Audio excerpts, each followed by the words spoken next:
Good morning. So நம்ம last கிளாஸ்ல பார்த்தீங்கன்னா நம்மளோட எலக்ட்ரிக்கல் மிஷின்ஸ் பார்ட் ஒன் பார்த்துருந்தோம். ஸோ இப்போ அந்த பார்ட் ஒன்ல என்னென்ன கவர் அப் பண்ணியிருந்தோம்னு பார்த்தீங்கன்னா, அந்த செஷன்ல நம்ம எலக்ட்ரிக்கல் மிஷின்ஸ்னா என்ன, முதல்ல மிஷின்லாம் என்னன்னு அப்படின்னு நம்ம பார்த்தோம்.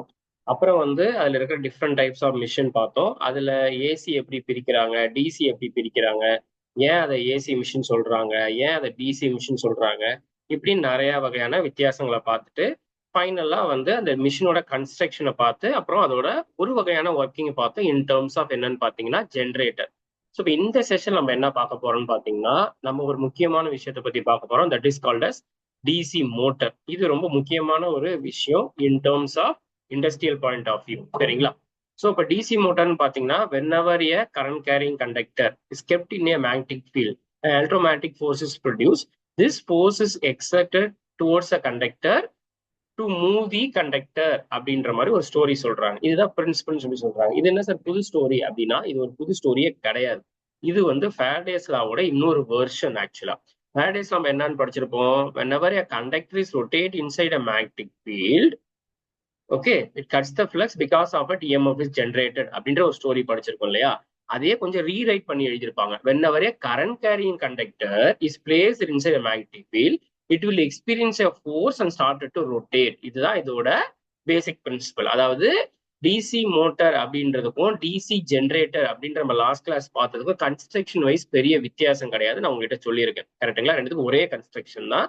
நீங்க மெக்கானிக்கல் இன்புட்டை கொடுத்து எலக்ட்ரிக்கல் அவுட்புட் எடுத்தீங்கன்னா அது பேரு ஜென்ரேட்டர். அதை நம்ம போன செஷன்ல பார்த்தோம். இதுல நம்ம என்ன பார்க்க போறோம்னு பாத்தீங்கன்னா, எலக்ட்ரிக்கல் இன்புட் கொடுக்குறோம். அதனாலதான் அதுக்கு பேரு என்ன சொல்றோம்னு பாத்தீங்கன்னா கரண்ட் கேரிங் கண்டக்டர் அப்படின்னு நம்ம சொல்றோம். அதாவது நீங்க அந்த கண்டக்டருக்கு சப்ளை கொடுக்குறீங்க. தட் இஸ் சுவிட்ச் ஆன் பண்றீங்க. வீட்டுல ஒரு மோட்டர் போடும்போது ஒரு சுவிட்ச் ஆன் பண்ணா என்ன போகும், அந்த மோட்டருக்கு கரண்ட் சப்ளை போகுது இல்லையா? அந்த கரண்ட் சப்ளை போற கான்செப்ட் தான் என்ன சொல்லணும்னு பாத்தீங்கன்னா கரண்ட் கேரிங் கண்டக்டர் அப்படின்னு நம்ம சொல்றோம். அது மேக்னெட்டிக் ஃபீல்ட்ல இருந்துச்சு, அப்ப அங்கேயும் ஒரு எக்ஸைட்டேஷன் தேவைப்படுது. அந்த மேக்னெட்டிக் ஃபீல்ட்ல இருந்துச்சு அப்படின்னா it will experience a force to ரொட்டேட்னு சொல்லி சொல்றோம். ரைட்டுங்களா? இதுதான் இதோட பேசிக் தீம். இந்த டைரக்ஷன் ஆஃப் த கரண்ட் என்னன்னு சொல்லுவோம்னா இங்க ஃபிளமிங் லெஃப்ட் ஹேண்ட் ரூல் அப்படின்னு நம்ம சொல்லுவோம். அங்க நம்ம என்ன சொல்லுவோம்னு பாத்தீங்கன்னா ஃபிளமிங் ரைட் ஹேண்ட் ரூல். இங்க நம்ம என்ன சொல்றோம்னு பாத்தீங்கன்னா ஃபிளமிங் லெஃப்ட் ஹேண்ட் ரூல் அப்படின்னு நம்ம சொல்றோம். ரைட்டுங்களா? சரி சார், இதோட கன்ஸ்ட்ரக்ஷன் எப்படி இருக்கும், புதுசா நான் படிக்கணுமா அப்படின்னா இல்ல, கன்ஸ்ட்ரக்ஷன் ரிமைன் சேம். ஏன் ரிமைன் சேம்? ஏன்னா இது ரெண்டுமே ஒரே டீம்ல இருக்கு. என்னது? டிசி மிஷின் அப்படின்ற ஒரு டீம்ல இருக்கு. அப்போ அந்த ஒரு கன்ஸ்ட்ரக்ஷனுக்கு மெக்கானிக்கல் இன்புட் கொடுத்து எலக்ட்ரிக்கல் அவுட்புட்டா பார்த்தா ஜென்ரேட்டர், அதே ஒரு கன்ஸ்ட்ரக்ஷனுக்கு எலக்ட்ரிக்கல் இன்புட் கொடுத்து மெக்கானிக்கல் அவுட்புட்டா பார்த்தா அது பேரு மோட்டர். அப்ப கன்ஸ்ட்ரக்ஷன் இஸ் சேம். அப்ப இதுல என்னென்ன சார் இருக்கும்? இதுலயும் யோக் இருக்கும், pole core, pole shoe, field winding, அப்புறம் ஏர் கேப், ஆர்மச்சூர் காயில், அப்புறம் பிரஷஸ், அப்புறம் கம்யூட்டேட்டர், அப்புறம் கீழே இருக்கிற பேஸ், இது எல்லாமே இதுலயும் இருக்கும். சரிங்களா? எந்த மாற்றம் கிடையாது. இதுலயும் மேண்டட்டரியா இருக்க போகுது. ஸோ இதுதான் அதோட பேசிக் சர்க்கியூட் டயக்ராம்ன்றது நம்ம இங்க பார்த்திருக்கோம். ரைட்? இது எப்படி சுத்துது, எப்படி இந்த மேஜிக் நடக்குது அப்படின்றத நம்ம இங்க பார்ப்போம். ரொம்ப சிம்பிளான ஒரு மேஜிக் தான். சரிங்களா? இந்த மேஜிக் நடத்துறதுக்கு நம்ம இந்த டயக்ராம ஒரு அண்டர்ஸ்டாண்டிங்கா எடுத்துக்கிறோம். So we have a north and south pole. அப்ப நார்த் அண்ட் சவுத் போல் என்னது? ஒரு மேக்னெட். அப்ப மேக்னெட் என்ன கிடைக்கும்? Magnetic field. அப்போ என்னோட லா என்ன சொல்லுது? whenever a current carrying coil is placed inside a magnetic field, அப்போ அங்க மேக்னெட்டிக் ஃபீல்டை நான் உருவாக்கிட்டேன். சரிங்களா? இப்போ ஒரு காயில் இருக்கு. இந்த காயிலுக்கு நான் என்ன சப்ளை தரேன்? டிசி சப்ளை தரேன். இந்த டிசி சப்ளை இங்க காம்புடேட்டர் வழியா அப்படியே போய் ஏசியா மாறி உள்ளார இங்க சுத்த போகுது. இப்ப உள்ளார சுத்தும் போது என்ன ஆகுதுன்னா, இங்க நான் ஒரு சப்ளை கொடுக்குறேன். இந்த சப்ளை இது வழியா போய் இந்த காயில்ல சுத்துது. காயில் சுத்தும் போது we have a north and south pole. So இப்ப இந்த காயிலுக்கும் என்னோட சப்ளை போய் இந்த பக்கம் ஆல்ரெட்டா எனக்கு சுத்திக்கிட்டு இருக்கு. இப்படி இருக்கும் பட்சத்தில் இங்க ஒரு மேக்னெட்டிக் ஃபீல்டு கிரியேட் ஆகும், இங்க ஒரு மேக்னெட்டிக் ஃபீல்டு கிரியேட் ஆகும். ரைட்டுங்களா? சோ அப்ப என்ன ஆகும்? இந்த ரெண்டு மேக்னெட்டிக் ஃபீல்டு என்ன ஆகுதுன்னா இன்ட்ராக்ட் ஆகுது. இன்ட்ராக்ட் ஆகுதுன்னா என்ன அர்த்தம்? மேல இருக்கிற மேக்னெட்டிக் ஃபீல்டு ஒரு அழுத்தத்தையும், கீழே இருக்கிற மேக்னெட்டிக் ஃபீல்டு அந்த கேன்சலைசேஷன், அந்த அழுத்தத்தை தாக்கு பிடிக்க முடியாம உடையறதும் நடக்குது. அப்படி நடக்கும் பட்சத்துல இந்த காயில் ஒரு ஸ்டெப் டவுன் வரும். இந்த மாதிரி ஒரு காயில் இந்த எனர்ஜியை எடுக்கும். இங்க நம்ம காட்டியிருக்கோம் இல்லையா? சோ உங்களோட எனர்ஜி எடுக்கிறது, எனர்ஜி பிளாக் ஆகுது. அப்ப இப்படி இருக்கும் பட்சத்தில் இந்த பிரஷர் இங்க நமக்கு இன்க்ரீஸ் ஆகிட்டே இருக்கும். இதை அப்பன் பண்ணி இங்க பிரஷர் உடஞ்சிக்கிட்டே இருக்கும். அப்போ ஆப்வியஸா இந்த கரண்ட் என்ட்ரி ஆகி வெளியில வரும்போது இந்த காயிலோட டைரக்ஷன் கிளாக் வைஸ்ல எனக்கு இப்படி சுத்திட்டே இருக்கு பாருங்க. இதுதான் இதோட பேசிக் தீம் நம்ம சொல்ல வரோம். இங்க பாருங்க, உங்களுக்கு தெரியும்.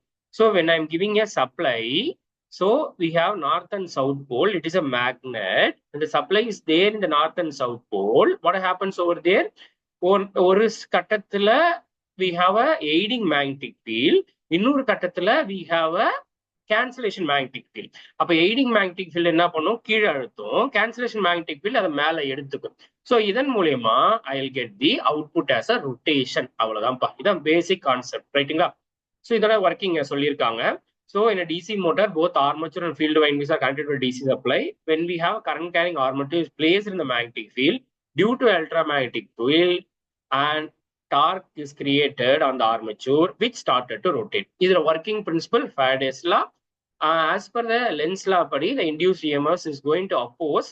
So அது பேர் தான் என்ன சொல்றோம்னா back EMF நம்ம சொல்றோம். So இந்த working concept படி back EMF formula, EB is back EMF, IA is the current carrying armature circuit, RA is the resistance, V is the applied voltage. So finally we will get V is equal to EB plus IARA. உங்களோட simple KVL எழுதியிருக்காங்க. அதுக்கப்புறம் we have the different types of motor. DC motor, அது வந்து shunt and series compound. Compound longer differential and cumulative, shorter differential and cumulative.